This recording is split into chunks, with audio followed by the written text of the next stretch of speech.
मी आज अर्धा किलो आवळे घेतलेले आहे. ते स्वच्छ धुवून बारीक तुकडे करून घेतलेले आहे. आवळ्याचं मी सरबत करणार. थोडं गूळ घेतलेलं आहे आणि थोडं जिरं भाजून घ्यायचं, त्याची पावडर करून घ्यायची, किंचित तसं मीठ घालायचं. आता हे आवळे मी मिक्सरला घालून त्याचा रस काढून घेणार आणि गुळाचा पाक वितळून घेणार.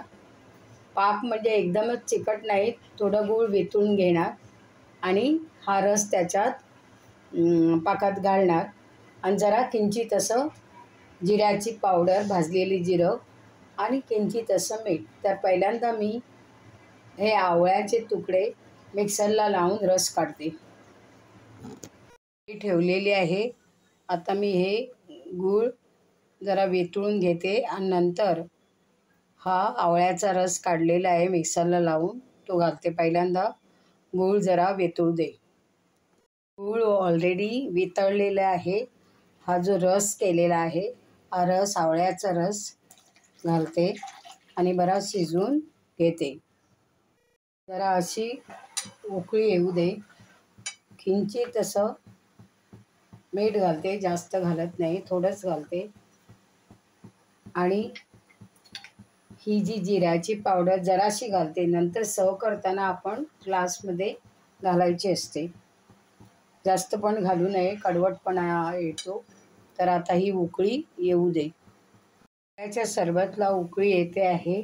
ही 3 लवंग, ही जी 3 लवंग आहे, ती 3 लवंग अशीच उकळताना घालायची, म्हणजे पिताना फ्लेवर चांगला येतो.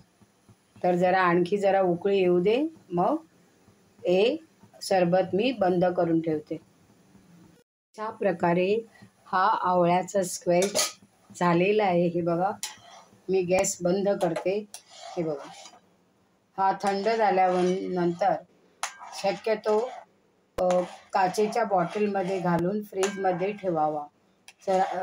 तर आता हा जरा थंड होऊ दे, मग सर्व कसं करतात ते सांगते. आता मी हे आवळ्याचं स्क्वॅश केले आहे,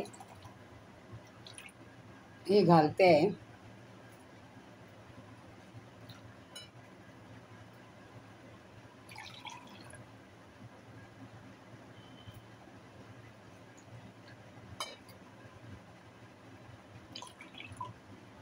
हे जरा डायल्यूट करायला पाहिजे.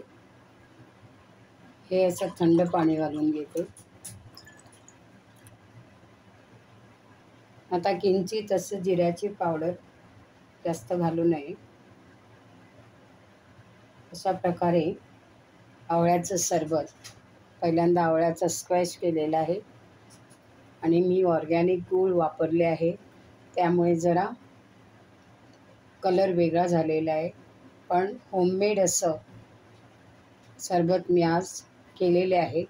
ही जर रेसिपी तुम्हाला आवडली असेल तर तुम्ही लाईक करा, शेअर करा आणि योग्य तो कमेंट्स लिहा. धन्यवाद.